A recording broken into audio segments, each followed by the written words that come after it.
Olá! Sejam muito bem-vindos aos nossos encontros de literatura, os nossos encontros de estudo bíblico, estudo de literatura cristã, de personagens bíblicos. A gente está aqui a semana inteira junto, trabalhando junto pelo conhecimento de Deus, né? Buscando ao Senhor e a sua graça, a sua misericórdia, para que nós possamos alcançar o entendimento dele, para que sejamos assim, cada dia um pouquinho mais parecidos com Jesus Cristo. Então, que o Espírito Santo continue nos ajudando, nos dando capacidades e competências para que possamos encontrar verdadeiramente e viver o reino de Deus aqui nessa terra. Deixa eu chamar já o meu professor William para entrar.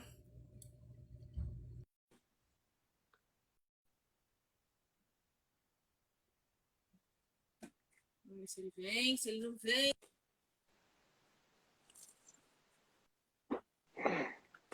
Querido, Boa noite. tudo bem? Tudo bem, e você? Bem, seja muito bem-vindo aqui de novo, mais uma quinta-feira em que a gente vai fazer o Valeu, Vivi. livro do John MacArthur. Deixa eu mostrar a capinha dele aqui. 12 homens extraordinariamente comuns. E a gente O seu é vai... fake, o meu é original. O seu não é de verdade. Fala isso pro dono da Amazon, tá? Fala isso pra ele. Não, Eu só sem não falar que tenho, quem me deu isso aqui foi você, né? eu só não tenho de verdade porque eu dei pra você. Cadê a gratidão, irmão? Uhum. Já agradeci, agora joga na cara. Eu amo. William, você é muito bem-vindo aqui, viu? Meu povo te ama, meu povinho É Instagrammer recíproco. te ama. Você faz o maior sucesso aqui. Eu amo quando você Nossa. vem. Bom, então hoje a gente vai falar sobre Pedro e André, Uhum. dois irmãos completamente diferentes e absolutamente maravilhosos, que eu amo. Eu amo Pedro, mas eu nunca tinha parado para pensar em André da forma como nós pensamos hoje nessa leitura maravilhosa. E confesso que Uhum. eu gostei muito mais de André. Eu também. Até a gente estava conversando que o capítulo de André é muito bom, né? Os outros todos são, né? Mas o de André foi, assim, uma surpresa, né? Porque nós somos muito Andrés, eu acho. Uhum. Fica ali no cantinho, trabalhandinho, né? Bonitinho ali no pé do ouvido de Jesus, ali tentando um contato, uma intimidade, um negócio, né? Como quem não quer nada. Como quem não quer nada. Bom, qual é o destaque que a gente vai dar aqui para Pedro e André? Primeiro, são irmãos, né? Pedro, vamos começar Sim, por Pedro. bora. Tinha três que andavam mais perto de Jesus: Pedro, Uhum. Tiago e Tiago. João, né? Mas Sim. André Uhum. estava sempre ali no entorno. André estava Sim, sempre. E se Pedro é ele o que fosse mais escolher aparece. quatro, seria André. Sim, se fosse quatro, seria André, exatamente. Ah, então, Pedro era afoito, agressivo, ousado e franco, E Franco. tendo o hábito de pôr sua boca para funcionar quando o cérebro ainda estava em ponto morto. Eu achei maravilhosa essa Página, colocação da carta. página 48 aqui no livro impresso. Ah, Sensacional. sensacional ele falar isso. E eu acho que nós somos muito parecidos com Pedro quando não buscamos exercitar a virtude do domínio próprio. Uhum. A gente está vivendo um momento, e acho que é um momento igual a muitos outros que a humanidade já viveu, porque a humanidade é cíclica, né? Nada do que a gente viveu hoje é novidade. Não há nada novo debaixo do Uhum. céu. Tudo é Sim. igual sempre. E a gente está vivendo esse tempo em que o sentimento mais recorrente em nós é a ira, é o ódio, é a raiva. A gente está sempre enraivecido, a gente está sempre bravo com alguma coisa, irritadiço, Porque nada nunca tá bom. Como a gente nunca tá E contente. tudo, e tudo é uma competição hoje em dia, né? Tudo é agressividade, é você tem que fazer e vender seu produto com agressividade, você tem que competir, você tem que ser o melhor, você tem que falar mesmo, né? Então, assim, eu sou 0% de esquerda. E eu acredito que o livre mercado é algo bom, dentro dos parâmetros, né, da verdade. Mas um capitalismo desenfreado, por assim dizer, né, onde você não tem as rédeas de uma ética cristã ou da lei natural mínima, né, você acaba vivendo exatamente tudo que ele falou aqui, afoito, agressivo, né, é, sem estressado, esgotado e essa neura de que você querer ser o alfa e querer falar mais do que a boca, igual o Pedro aqui, né? Então acho que tá aflorando os Pedros dentro da gente nessa nossa era peculiar, mas que teve seus paralelos, né? Mas tem algumas peculiaridades. Eu ainda não fiz a tua disciplina de ética cristã no seminário. Eu tô no semestre dela, mas ainda não fiz. Mas essa questão da Uhum. ética, ela não é uma coisa que parte única e exclusivamente de nós. E se a gente vive numa sociedade como a nossa brasileira, que é totalmente antiética, isso não quer dizer que os cristãos brasileiros estão fazendo pessimamente o seu trabalho. Porque só nós temos Absolutamente. competências para termos uma ética adequada. Não é isso? Uhum. Sim. E aí o livro que você está lendo, que é o Macunaíma, o subtítulo é O Herói Sem Nenhum Caráter. E aí o Mário de Andrade ele faz um jogo duplo. Ele não tem caráter porque está em formação, mas ele também não tem caráter no sentido negativo. Né? É um cara sem escrúpulos, sem caráter, que quer levar vantagem em tudo. E o Macunaíma ele é a corporificação do espírito brasileiro, né? Da cultura brasileira, assim, descrito da melhor forma literária possível. Né? Então, nós somos, a gente nasce em Macunaíma, né? A gente nasce ali, fica 6 anos sem falar, com preguiça e depois tirando proveito dos outros, né? Sim, exatamente. Fugir, tendo um arco aqui, um parênteses ético aqui, né? Sim. Porque é importante pensar nisso, né? Porque depois que Pedro entende e começa a viver dentro dessa ética, ele vai se Uhum, amoldando. E aí ele escreve as cartas uhum. de Pedro que são absolutamente Maravilhoso. amorosas e maravilhosas, né? Uhum. Uma coisa que o MacArthur vai falar, que eu acho que é um pouco óbvia para nós, é a mudança de nome do Sim, Pedro. página Quando, 52. Uhum. quando nós estamos em Cristo, a nossa identidade muda. Não que a velha assuma completamente, porque Jesus vai chamar Pedro de Simão ainda algumas vezes, mas Uhum. o que Jesus faz, no fim das contas, é reafirmar a nossa nova identidade o tempo todo, né? Porque Pedro era É, exatamente como a maioria dos cristãos é, tanto carnal como uhum. espiritual. E a questão do nome na Bíblia é diferente da cultura de hoje. Hoje a gente nomeia por questão simplesmente de estética e de gosto, né? Minha filha chama Alice porque a gente gosta. Alice, mas na Bíblia o nome mostrava uma característica da pessoa, né? E é por isso que Deus ele se revela como tendo vários nomes ao longo da Bíblia, porque ele vai exatamente se moldar essa característica da cultura da época, de nomear a pessoa, e aquilo está muito atrelado à identidade e à característica dela. E aí Deus vai mostrando quem ele é a partir dos seus vários nomes, que são os seus atributos, né? E aí você tem toda a Bíblia, os nomes eles têm esse significado de revelar algo da natureza. Então, tipo, Jesus fala, não gosta de Simão, Simão é muito feio, eu gosto mais de Pedro, eu gosto de chamar Pedro, né? Ele, igual você falou, ele traz esse significado de pedra, né? E o MacArthur ele traz essa nuance, né? Esse detalhe que Pedro significa pedra em grego, né? E pedra tem esse sentido de constância, né? De algo firme, que era o absoluto oposto do Simão, né? Do Pedro antes de se encontrar com Jesus e até depois, né? Ele tinha uma inconstância, assim. A vida dele no mar como pescador, e ele era um pescador junto com André, Tiago, João, muitos apóstolos ali, era muito simbólica da vida dele, né? Uma maré que era muito inconstante, né? Ele vai mostrar essa inconstância o tempo todo. E aí Jesus está falando, ó, você precisa ser uma pedra, não no sentido de duro, grosso, sensível, mas no sentido de constância. Né? Isso que o MacArthur vai chamar a atenção aqui na página 52, quem quiser ler depois. E a partir disso, o MacArthur começa a falar das características de liderança de Pedro. E aí eu queria que você falasse um pouco dessas características de liderança, porque 3.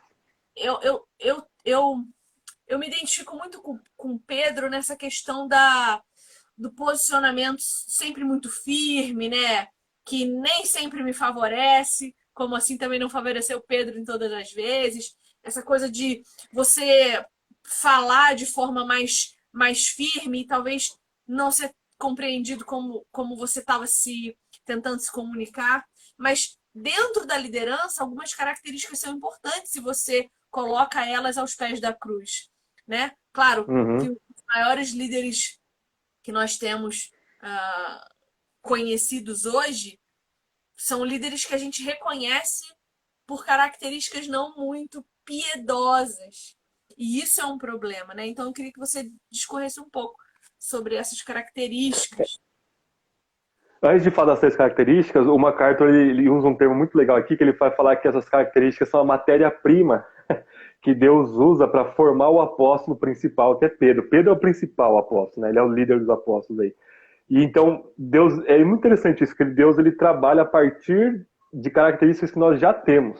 Né? Ele nos redime, ele vai nos redimir, mas ele usa nossas características que nós já temos. Por exemplo, Paulo, ele é uma pessoa extremamente letrada, Lucas também, o escritor que escreveu a carta dos Hebreus também, e Deus usa essa educação deles toda, né, como um material-primo para eles produzirem o que eles produziram de Novo Testamento, de pregação do Evangelho. João tem todo o seu amor, o seu carinho. Você estava falando na live, eu estava assistindo um pouco da live passada que você estava.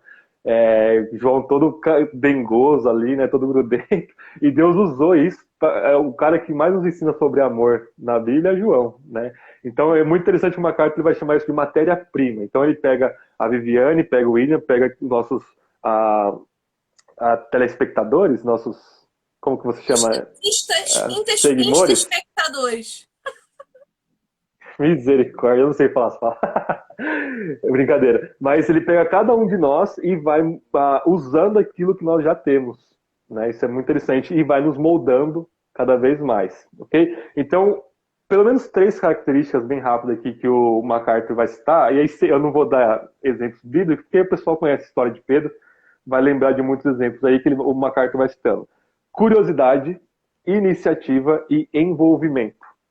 Okay? Então, basicamente, Pedro ele é uma pessoa muito curiosa, ele queria saber das coisas, o que vai estar acontecendo, Jesus, Jesus fala, né? Ele fala, olha, a gente deixou tudo e te seguiu, e aí, o que a gente vai ganhar com isso, né? Daí Jesus fala que eles já ganharam muitas mães e irmãs e casas, e vai ganhar muito mais a vida eterna, ou seja, a igreja, né? Ele está falando ali, mas ele é um questionador, ele é curioso, então ele vai perguntando, e Deus vai usando isso, né, essa curiosidade, e ainda que vai precisar santificar essa curiosidade, muitas vezes. Por exemplo, me veio à cabeça agora lá Atos capítulo 1, onde ele pergunta para Jesus, se não me engano no verso 6, né, Senhor, quando restaurarás o reino para Israel? E aí Jesus dá na goela dele e fala, não te compete saber os dias e as datas que meu pai reservou por exclusiva autoridade, mas recebereis poder quando o Espírito descer sobre vós, vocês vão ser minha testemunha até os confins da terra.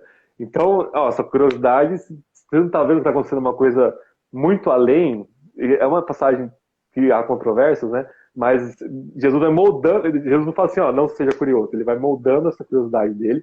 Iniciativa, não tem ninguém com maior iniciativa na Bíblia, acho, do que o Pedro, enquanto, né, pecador aqui. E envolvimento, ele está sempre muito envolvido, ele fala, Senhor, você não vai lavar meu pé, me dá um banho no corpo todo, então. Ele está sempre pronto, ele tem essa absoluta iniciativa de fazer as coisas. Né? Então é um combo aí de 3 aspectos aí do caráter de Pedro, né? A curiosidade, iniciativa e envolvimento. Pedro estava envolvido em tudo que Jesus fazia e falava.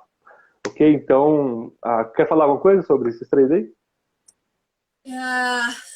é importante lembrar que dentro dessas características, Pedro foi moldado em experiências ruins, né? Ele não foi É. moldado no oba-oba.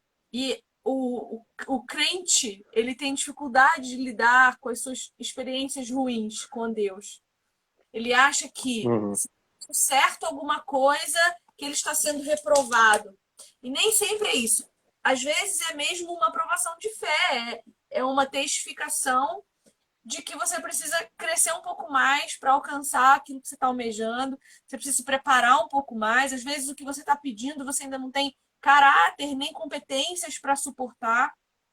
Então, Uhum. Jesus vai dando uma chicotada em Pedro, né? Arreda de mim, Satanás. Ele usa uns termos pesadíssimos com Pedro, o que mostra que Pedro aguentava, porque o amor É. de Pedro, o envolvimento de Pedro era tão grande que nada que Jesus falasse para ele ia fazer com que ele entrasse na síndrome do ofendidinho e fosse Eu embora. hipersensível. É, Uhum. Pedro aguentava o tranco. Ele aguentava as verdades de Jesus que eram muito pesadas. Muito pesadas. Tem Sim. gente que acha que eu sou grossa. Meu Deus, imagina Jesus dizendo assim para os apóstolos: Ô, gente, até quando eu vou ficar falando aqui e vocês não vão ficar entendendo o que eu estou dizendo? Até quando eu vou ter que repetir as mesmas Concordo. coisas para vocês? Uhum. Imagina, hipócritas. Vocês são. Imagina Jesus chamando. Cara, e como essa palavra se repete? Hipócritas. Da Uhum. boca de Jesus. Seus hipócritas. Né? Jesus era muito firme com as palavras. E eu Lá em gosto de. Apocalipse ele fala para as igrejas, ó, se você não se arrepender, vocês vão deixar de ser igreja. Eu vou tirar a luz de vocês, eu vou vir e vou matar vocês, eu vou o sopro da minha boca. Eu vou considerar vocês como ímpios, né? É um pouco pesadíssimo lá em Apocalipse, né? Exatamente. Mas todas essas coisas fazem com que, de alguma forma, a gente saia do lugar de estagnação. Uhum. Parece que cada vez que Pedro foi exortado por Cristo, uma chave foi virando e ele foi ganhando força, né? Claro que isso não impediu que ele Sim. negasse Jesus 3 vezes, mas talvez tenha Uhum. preparado ele para o arrependimento que viria depois. Uhum. Então é um processo belíssimo de lapidação do Belíssimo. diamante. Uhum. E aí é o próximo ponto de uma carta, né? O que que Pedro teve que aprender? Então, se ele tinha essas três características pujantes, assim, que Deus podia trabalhar nelas, uma carta ele vai salientar também coisas que Pedro também teve que aprender, praticamente do zero, do nada, tendo um novo caráter ali, um novo chamado, como um discípulo de Cristo, e ele vai listar, assim, uma quantidade aqui de coisas que Pedro teve que aprender que são absolutamente importantes para todos os cristãos, principalmente para os líderes, mas isso se aplica a todos os cristãos, que está muito em falta no contexto de liderança evangélico brasileiro, né? Primeira dela, pode já entrar nesse assunto? Você quer falar mais, alguma coisa Pode. da Qual outra? página você tá? Ah, eu anotei aqui, é a última coisa que ele vai falar Pedro. sobre Tá. Pedro. Uhum. A partir da página 64 aqui no livro impresso, qualidades de caráter que definem um verdadeiro líder. Vai, manda ver. Beleza? Primeira coisa é submissão, né? Então Pedro ele teve que aprender a se submeter a Cristo. Então a gente pensa num líder que é o cara acima de todo mundo e que todo mundo é submetido a ele, né? Na Bíblia é o contrário. O líder é aquele que mais está submisso ao Rei dos Reis, ao Senhor dos Senhores, que é Cristo, né? Aquele sem essa submissão você é um falso profeta, um falso mestre, um falso pastor, um falso líder, né?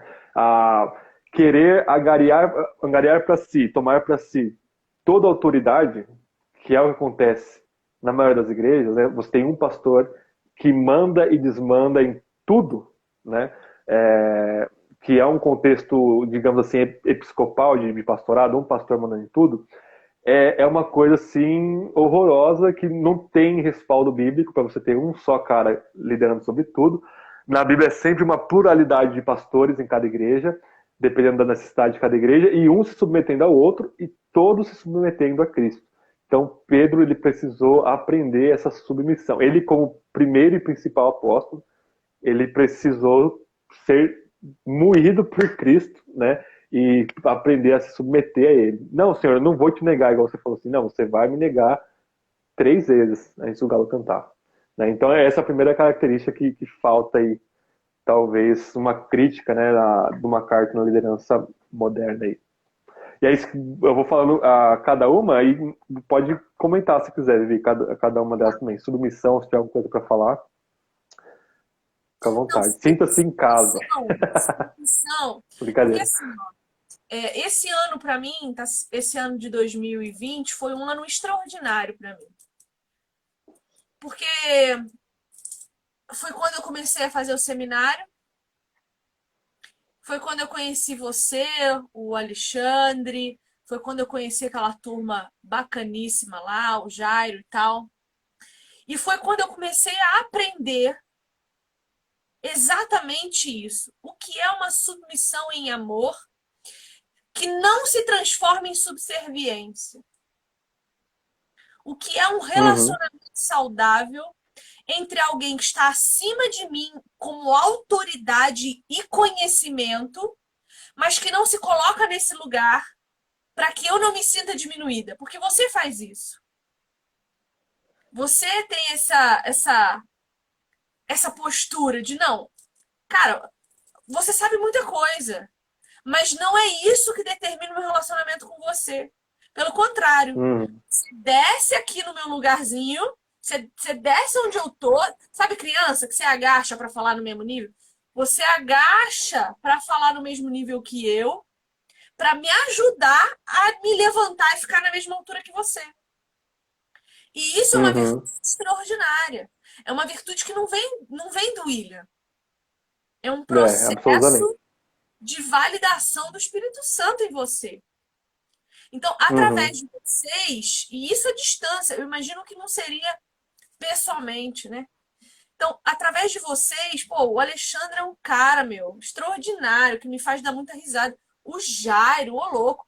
Homens piedosos que me fizeram entender o que é essa submissão amorosa, que é você ter conhecimento, você ter autoridade, você ter liderança, você ter todas as coisas que podiam te levar para um lugar de arrogância, soberba e estupidez, mas você se esvazia disso, é bem tua carinha mesmo.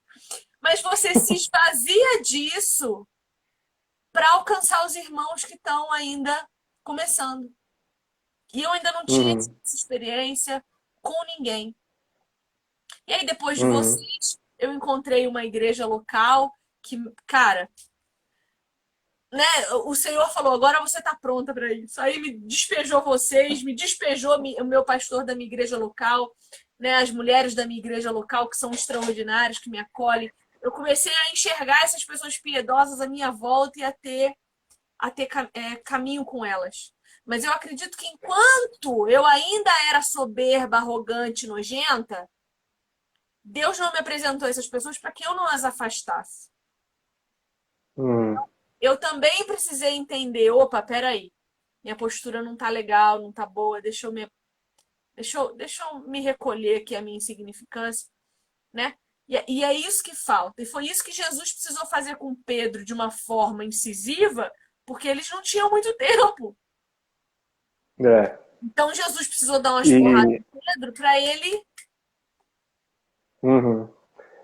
E é interessante que o contexto pastoral e eclesiástico do Brasil é tão ruim, mas tão doente, que, igual você falou, você nunca tinha visto uma coisa dessa. Mas dentro do contexto de uma igreja saudável que você está tendo agora, isso é a coisa mais normal de se esperar, é o mínimo do mínimo de se esperar. Sem isso, sim, esquece. Não tem mais pastor, não tem mais igreja, não tem mais nada. Então, a gente vive isso muito na nossa igreja. Por exemplo, na nossa igreja é eu e mais um pastor, né? E a gente submete um ao outro o tempo todo. Não tem essa de, é o pastor presidente, não é o pastor presidente. Tanto que os dois já foram pastores presidentes da igreja. E o que o outro pastor fala, eu me submeto. Às vezes eu dou uma ideia, ele não tinha um outro direcionamento, mas eu vou me submeter, eu acho a sua ideia melhor. Então isso é uma coisa assim muito natural de quem está num contexto do evangelho. Porque o evangelho ele destrói o orgulho, né? Destrói toda soberba humana, o verdadeiro evangelho. O falso evangelho levanta o homem lá em cima e já era, né? Mas isso é muito, muito normal de se esperar dentro de um contexto. Então, se o pessoal está num contexto onde o pastor de vocês, o líder de vocês, é um querubim na terra de arrogância, de querer ser o cara e mandar e desmandar, é melhor você orar sobre isso e pensar em procurar uma igreja onde você tem pessoas que vão te servir, né? Onde você possa servir, mas uma liderança que venha a ser submissa a Cristo, né? Talvez dê uma palavra pastoral para o pessoal aí. Segunda coisa que ele fala é domínio próprio, que Pedro estava muito longe disso daqui nos evangelhos, né? Não tinha domínio próprio nenhum, e falta de domínio próprio é uma das evidências de imaturidade. Não tenho o que falar aqui, né? Então, é muito interessante que idade e conhecimento teórico não tem nada a ver com a maturidade da pessoa. Pedro, um homem mais velho, já casado, né, trabalhador, sustentava sua família, e espiritualmente falando, ele poderia ser maduro, talvez, num contexto físico, social, né, do ser humano, mas num contexto espiritual, ele era completamente imaturo, era um bebezinho ali, uma criancinha que precisava ali ser trabalhado até o último nessa questão de domínio próprio. Então, uma das características que o MacArthur fala que Pedro aprendeu e teve que aprender por toda a vida é dominar a si mesmo, principalmente a língua, né? Pensar ali 10, 20 vezes antes de falar. E domínio próprio é um dos frutos do Espírito que Paulo fala lá em Gálatas 5, né? E aí, o que tem falado do domínio próprio? Assim, o domínio próprio é disciplinar, né? Eu Uhum, preciso disciplinar a mim mesma. Não é um uhum, milagre, não vai cair do céu. Não é algo que vai vir da noite para o dia. É um, é, é um prover do Espírito Santo diário de eu errar e me disciplinar quanto àquilo. Dizer, nossa, olha, não devia ter feito isso. Vai lá, se humilha, pede perdão. Ah, mas eu estava certa, não interessa. Vai lá e pede perdão. Mostra pro teu corpo, pra tua carne, que ele não manda. Eu uhum, fiz muito isso. Precisei fazer. Porque eu sempre fui a manda-chuva do rolê. Eu sempre governei todos os lugares que eu estive. Cara, é a minha postura. uhum, Eu falo grande, eu gesticulo grande, eu me movimento grande, eu sei quando estou falando, eu tenho o domínio da oratória, eu tenho. Eu conheço as minhas capacidades. Por causa disso, eu precisei eu mesma me dar umas chicotadas. Olha, cala a boca, porque se você falar demais, o seu marido não fala. Fica quieta, você não tá uhum, ouvindo o que a outra pessoa está falando, você só quer falar, né? Escuta, aprende a ouvitória ao invés da oratória. Cala a boca. Cala a boca para mim é um mantra, filho. Um mantra. Até hoje é uhum, um mantra. Cala a boca, cala a boca, cala a boca, cala a boca. E a mulher precisa disso mais que tudo nessa vida. É Jesus Cristo e um mantra de cala a boca. Porque a gente fala, é. nós somos pior que Pedro para falar. Fala sem pensar, Ó, fala de qualquer. no meu contexto, os homens falam tanto quanto ou mais do que as mulheres aqui na nossa igreja, hein? Então a gente precisa de um cala-boquites também, viu?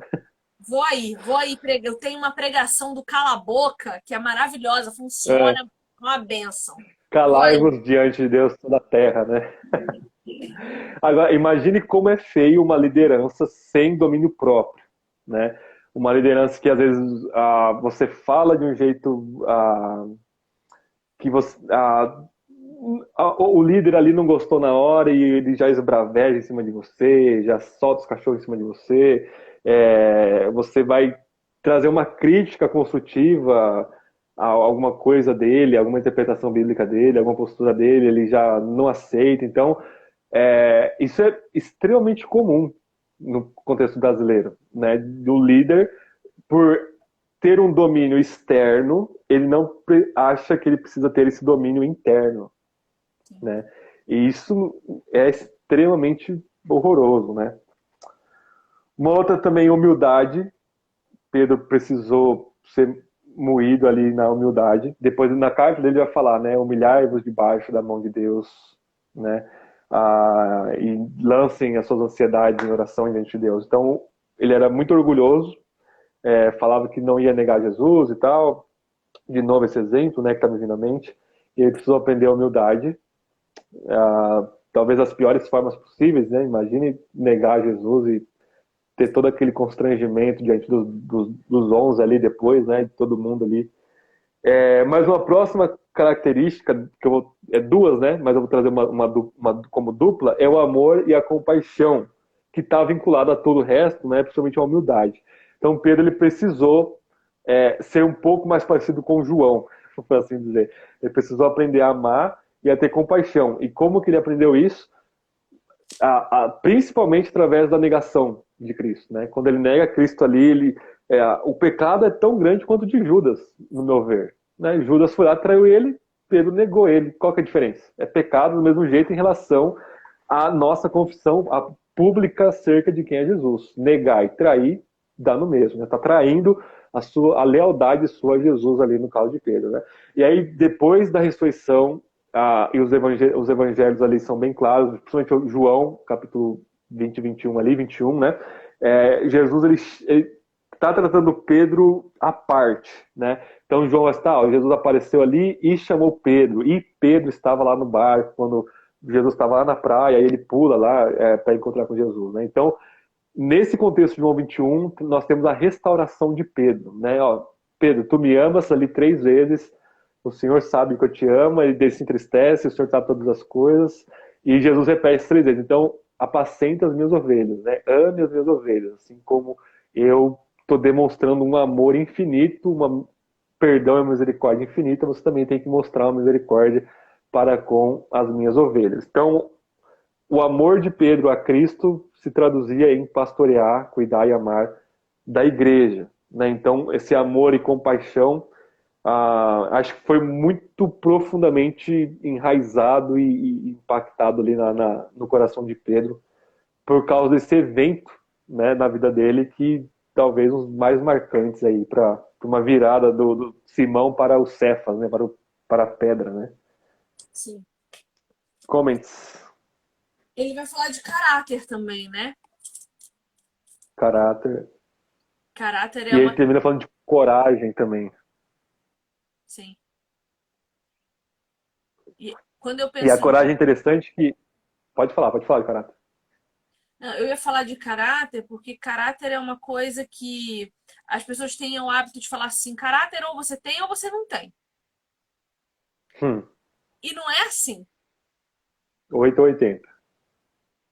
Caráter é uma construção com Cristo, que você aprende a negar-se a si mesmo para que Cristo resplandeça. Uhum.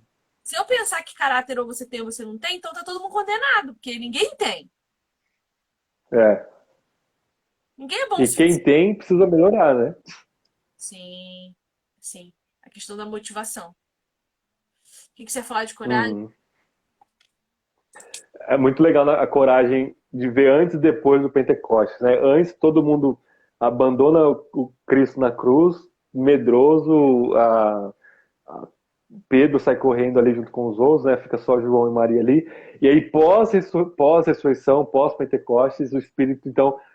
e é muito interessante no livro de Atos que Lucas ele vai enfatizar que a vinda do Espírito, ele essencialmente ou especialmente nos dá coragem para testemunhar o Evangelho em um contexto de hostilidade, em um contexto onde você pode morrer, ir preso, ser chicoteado, perder tudo por causa do Evangelho. Então, ninguém tem essa coragem por si mesmo, senão o Espírito não precisava vir, mas todos os cristãos agora têm o Espírito, e nós temos, em grego é a palavra parresia, né? Que a parresia é você nada impedir o seu discurso, né? Você realmente, e Lucas fala, né, eles abriram a boca e começaram a pregar o Evangelho. Então, Pedro ali desce o Espírito nele, agora sim, completamente uma nova pessoa, e cheio do poder do Espírito ali, 3.000 se converte, 5.000 se converte, ele envia missionários, estabelece ali os diáconos, fala, ó, a gente vai se dedicar ao ministério da palavra e oração,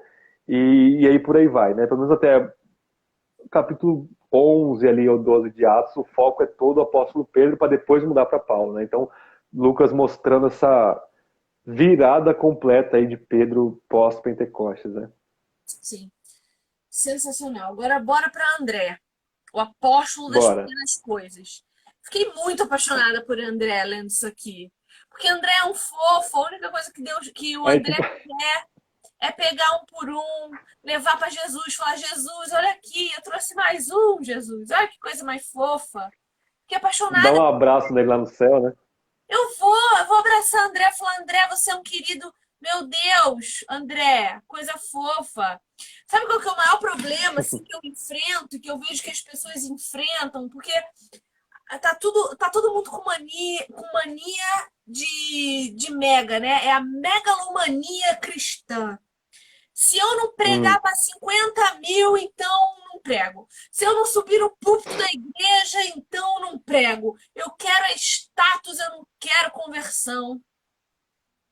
E aí, o que que André faz para nós aqui? André mostra para nós o seguinte: leva um para Jesus. E às vezes aquele um que você está uhum, levando para Jesus vai fazer com que Jesus multiplique pão e peixe para 10 mil pessoas. E ele trouxe à tona, MacArthur trouxe à tona uma coisa que eu peço muito para Deus. Muito. Eu peço para Deus assim: Senhor, deixa eu ser a discipuladora da Billy Graham da minha geração. Deixa eu ser a uhum, discipuladora da Nancy Pierce da minha geração. Deixa eu ser a discipuladora daquela mulher que vai arregaçar cuidando de mulheres que precisam de cuidado, amor e ajuda. Deixa eu ser essa mulher uhum. que faz com que venha uma extraordinária na sua época. E foi o que André foi. Acho que por isso eu fiquei tão apaixonada por André. Eu me identifiquei. Eu falei: eu só quero ser aquela que leva um. Meu marido fala muito. Uhum. Meu marido fala, porque eu sempre lembro, né, que as pessoas chegam no meu perfil do Instagram, acham que é uma grande coisa ter a quantidade de Uhum. seguidor que eu tenho, que não é nada, não é nada. Tem gente com 300 milhões de seguidores por aí, o que é 20 mil na fila do pão? Não é nada. Mas as pessoas criam esse deslumbre, não é? É ou não? A gente tem esse deslumbre Uhum. de pessoas que têm lá 50, 60, 100 mil seguidores. A gente tem esse deslumbre de achar que aquela pessoa é de alguma Uau. forma especial ou mais evidente, ou qualquer coisa que a nossa mente pecadora cria de ilusão a respeito daquela pessoa.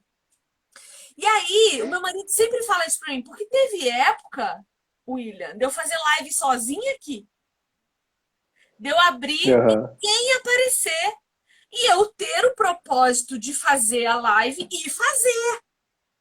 Então tem Sim. coisa minha publicada lá no comecinho que eu gravei falando sozinha. Como já teve live de eu fazer aqui e ter 80, 90 pessoas ao vivo comigo.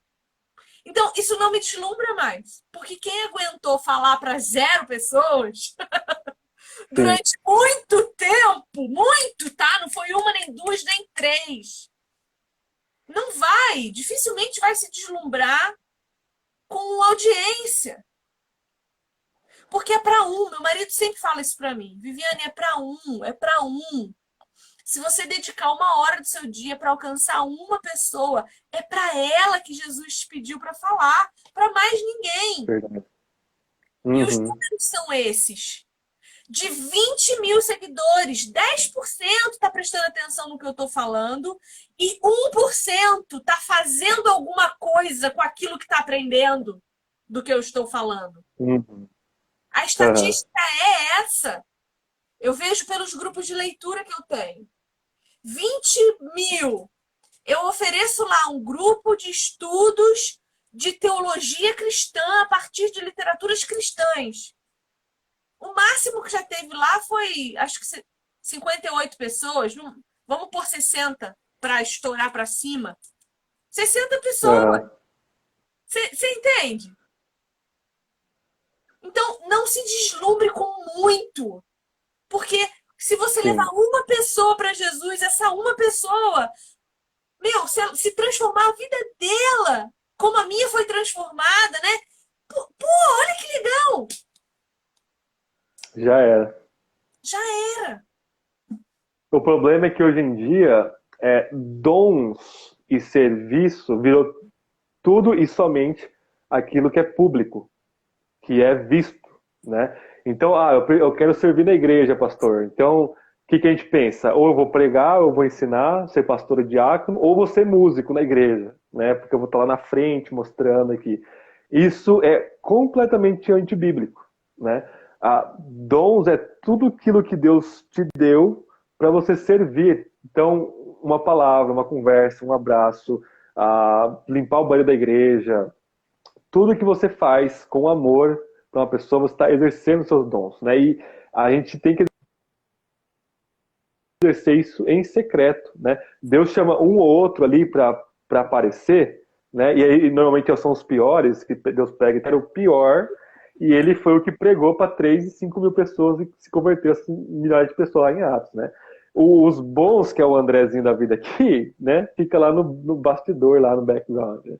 O próprio Paul Washer, ele fala assim que me veio à mente agora uma palavra muito impactante dele, que foi o seguinte: ele falou assim, olha, eu fui para o ministério, Deus me chamou para fazer missões e tal, ser missionário, mas eu tinha um amigo que ele não queria nada, ele só queria ser mais parecido com Jesus, e ele buscou isso a vida toda. E o Paul Washer falou assim, olha, eu daria todo o meu ministério para ser igual a esse meu amigo, esse meu irmão em Cristo, que é muito mais parecido com Cristo do que eu. Paul Washer falando, imagina como o cara deve ser, né?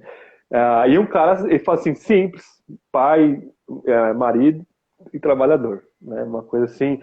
E esse estrelismo gospel é uma coisa assim diabólica, né? Literalmente, que você querer colocar ali no holofote você em vez de Cristo. Então, dons não é necessariamente você se aparecer, é você servir a pessoa com aquilo que Deus te deu, chamar ela para ir na sua casa, tomar um café. Tudo isso é dons no reino de Deus.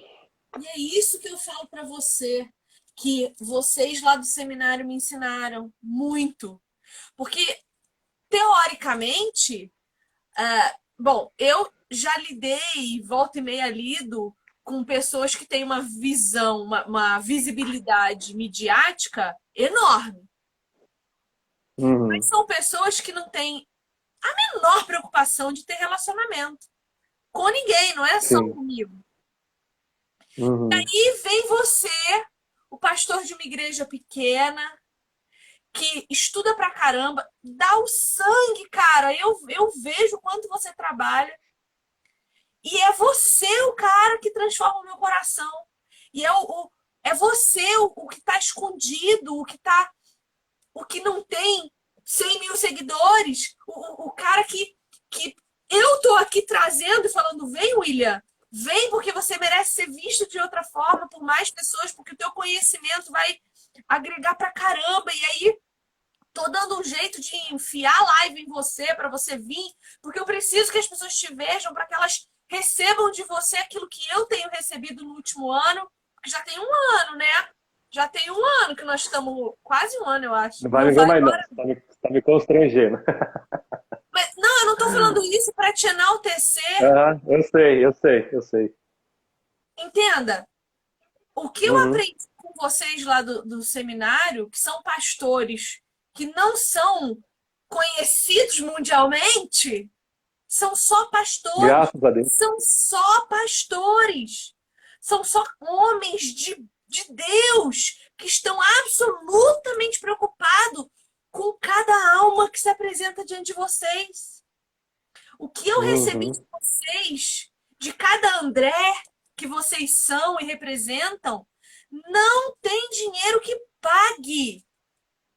A minha melhor amiga nunca fez uma live comigo, que é a Ana Kelly. Que ela faz seminário comigo. A Ana Kelly é uma Uhum. irmã. Você sabe que é a Ana Kelly que abençoa a minha vida com o Olha aí, seminário? Ela tá aí. Ela sempre tá. falou, eu amo Ela os sempre dois. tá. É a Ana Kelly que abençoa a minha vida com o seminário, sabia? É ela Não que sabia paga o dessa. seminário pra mim. E Uhum. ela nunca fez uma live comigo e ela não está nem interessada em aparecer aqui.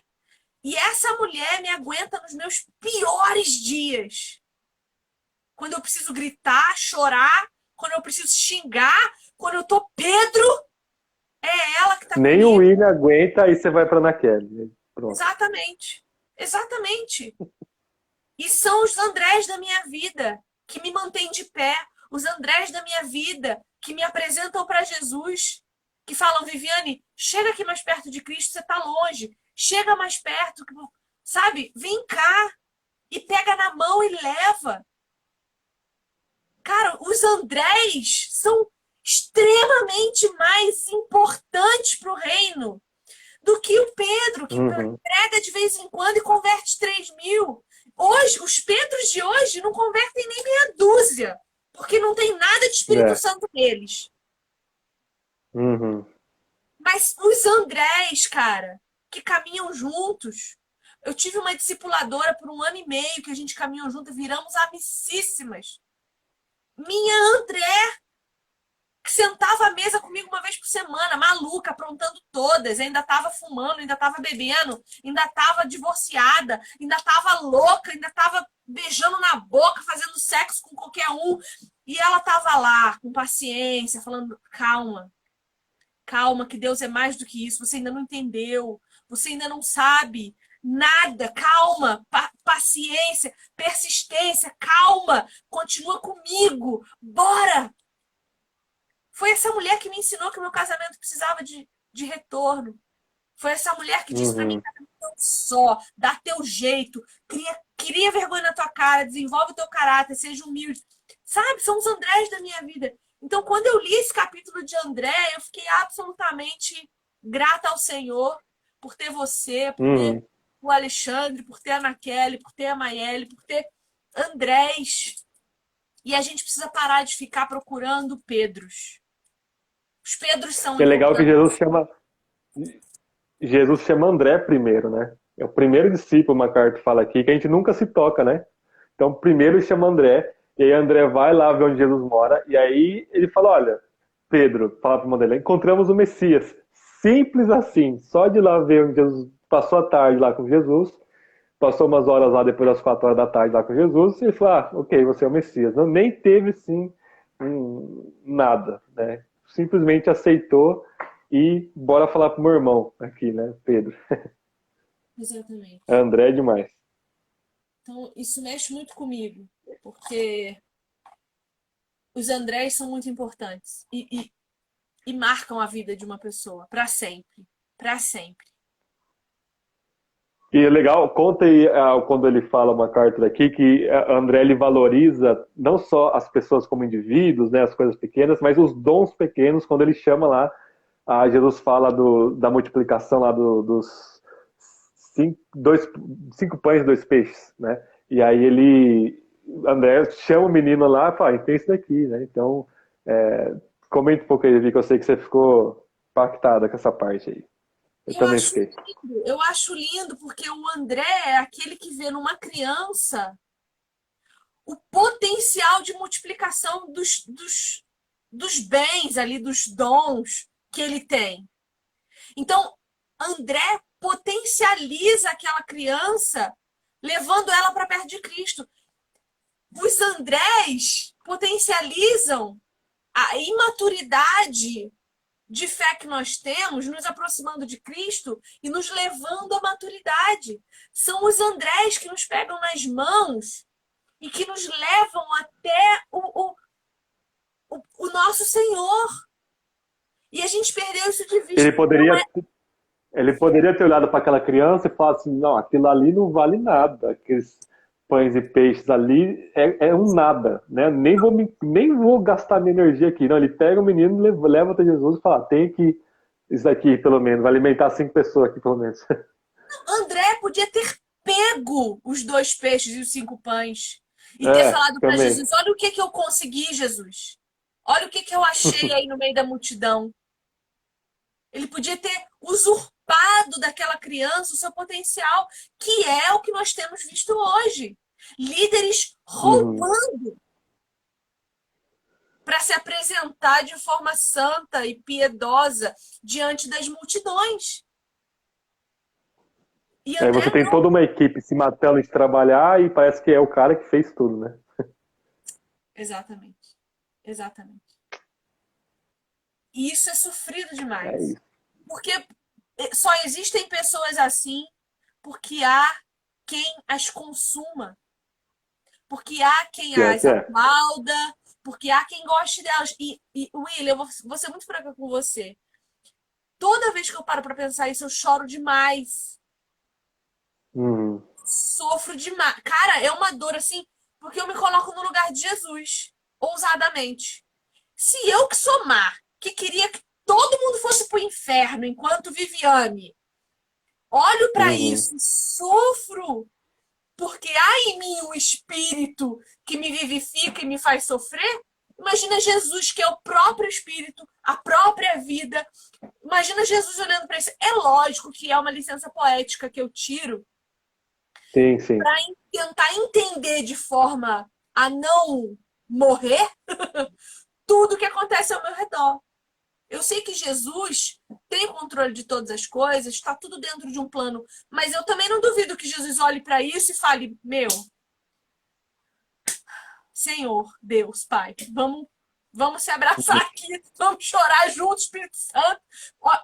Eu imagino É. Jesus falando assim: Espírito Santo, você trabalhando aí, viu que tá difícil, sabe? Se eu que sou má, Uhum. sofro, eu imagino Deus olhando a humanidade que ele mesmo criou e vendo tudo que a gente faz.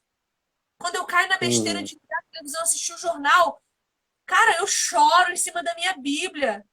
Por que Deus? Sabe? Enquanto os André estão lá.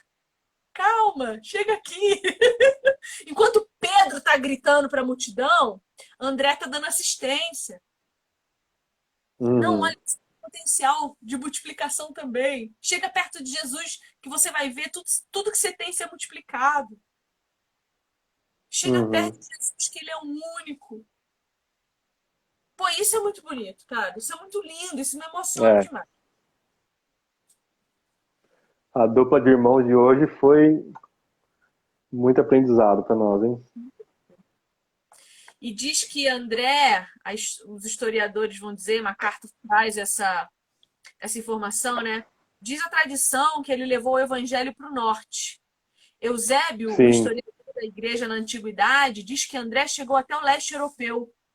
Por isso, André é o santo padroeiro da Rússia e também da Escócia. Acabou sendo crucificado na Acaia, na região sul da Grécia, próximo a Atenas. Um relato diz que levou E, a Cristo a esposa de um governador provincial romano, enfurecendo o marido. Ele exigiu que sua esposa renunciasse sua devoção a Jesus Cristo e ela se recusou. O romano ordenou então que André fosse crucificado. Conforme a maioria dos relatos, ele foi pendurado na cruz durante 2 dias, exortando aqueles que passavam por ele a buscarem a salvação em Cristo. E aí diz que a cruz que ele foi crucificado não era uma cruz vertical, horizontal, era um X. crucifixo, né? E aí, olha que Aham. interessante, olha que bonito o que a gente percebe nos mártires. O primeiro mártir lá do Novo Testamento, que foi. Como é o nome dele? O apedrejado? Estevão. Teatro. Ah, Estevão. Ele olha para os Sim. céus e fala: Deus, perdoa-os. Eles não sabem o que fazem. Jesus na Uhum. cruz diz: Pai, perdoa-os. Eles não sabem o que fazem. E ainda diz: Maria, esse é teu filho. Ele se preocupa com a Aham. dor do outro. Ele se preocupa. Paulo, na sua última carta a Timóteo, vai dizer lá: Olha, cuida de Fulano que eu deixei doente em tal lugar. Cuida de Ciclano que eu deixei precisando de ajuda em tal lugar. E aí a E tem gente vê. muitos relatos de cristãos ao longo da história que estava lá sendo queimado na fogueira por causa da fé, e aí eles aguentavam o máximo que podiam antes de entregar, de morrer, para que aqueles que estavam vendo eles, os irmãos da fé que estavam vendo ali escondido, de longe assim, pudesse ver que era possível aguentar a fogueira e não negar a Jesus. Então, eles poderiam ter morrido antes, mas eles aguentaram até cair a pele do osso, só para mostrar para os outros, e sem reclamar, né? Sem abrir a boca para reclamar, só para mostrar que era possível aguentar o fogo ali da fogueira, né? Agora você imagina André pendurado, pendurado. sendo sufocado com o próprio peso do corpo por 2 dias e gastando o pouco de ar que seus pulmões conseguiam respirar para gritar ainda o evangelho de Jesus àqueles que passavam. É extraordinário. Uhum. É extraordinário. É claro que E, Pedro pedir para morrer de ponta cabeça é um baita de um martirão topzera, não? é, Pedro é maravilhoso, impetuoso, sim, incrível, fantástico. Mas André roubou meu coração hoje. sim. E ele não aparece, ele aparece, além de aparecer pouco nos evangelhos, não aparece em Atos, não aparece nas cartas, não aparece em lugar mais nenhum. Muito legal isso. Muito E legal. não é porque ele não fazia, né? O testemunho da igreja, que você ler de Eusébio, vai mostrar que ele pregou lá quase até a Rússia, né? Sim. Mas é isso. É... William, encerramos mais uma semana. Semana que vem a gente vai ver Tiago e. Deixa eu ver aqui. João. Tiago e João, acho que Tiago e João? legal os dois. É, Tá. Então semana se a que vem a gente gente vai pegar ver mais, Tiago acho que tá muita e coisa. João. Eu gostaria de tirar a minha licença catedrática para encerrar essa live, agradecendo a você por hoje ser o André da minha vida, o André que me ajuda a carregar a minha cruz. Você é muito importante para mim, de verdade. Eu sou grata. Eu oro pela sua esposa todos os dias, eu oro pela sua filha todos os dias, porque eu imagino que Coitado, tá caminhar de sua com você. geração, né? Pra aguentar eu. Exatamente. Era o que eu ia dizer. Caminhar com você não deve Uhum, ser fácil, porque uhum. é um jugo que é leve por causa de Cristo, mas é pesado porque ainda estamos nesse mundo caído. Então, muito obrigada por ser o meu André, por me ajudar nos meus momentos Eu que de. agradeço a sua paciência também. Eu brinco com a minha esposa que ela é tão piedosa que parece quase um jogo desigual. Nosso casamento, da parte dela comigo. Imagina, Mas tem a que gente ter ora muito por você amor. também. Tem, muita paciência, né? A Thaís falou aqui nos comentários uma hora que você é o André dela também. Olha só que beleza. Nada, Então, isso aí vamos nos andreando. não é possível. Não é possível uma coisa dessa. Falou, tá falado aqui, ó, testemunho dela. Obrigado aí, pessoal. Obrigado Obrigada. pela paciência também. Muito obrigada, meu Até semana irmão. que vem. Deus te abençoe. Até semana que vem, quinta, às 8 da noite. Valeu. Não, peraí, olha só, Marcado. William. Até semana que vem, coisa nenhuma, Manda. quinta-feira, porque segunda-feira tem o podcast do seminário. Misericórdia. Vai ou não A gente vai se vai? falando. Tá bom. Então Da tá, beijo. meia-noite às 5 não faz nada, né? Até mais, Vi. Tchau.